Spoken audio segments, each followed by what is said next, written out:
Good morning, DJ Burikat.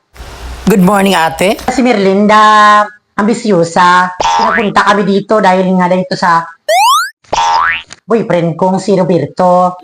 Gustong-gusto niya kasi ako. Ayaw niya talaga akong hiwalayan. Dati kasi sinabi ko na sa kanya na hindi ko talaga siya gusto. Ganun pala yung mga problema niyo, ate? Opo, DJ. Siya kasi nagpabago sa akin, DJ. Wow. Opo, sinabi ko sa kanya na sige, mahalin mo ako pero hindi kita mahal. Saka, idadagdag lang kita sa koleksyon ko. Yun po ang sabi ko sa kanya. Baliw ka yata eh. Sinabi niya rin pala ate na idadagdag mo siya sa mga collection.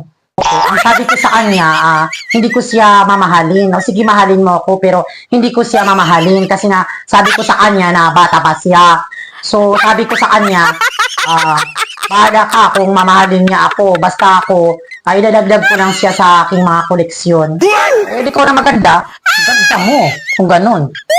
Kuya, dami pa dyan oh. Wala ka na ba makita ang babae? Anong masasabi mo sa kinababaliwan mo? Baho!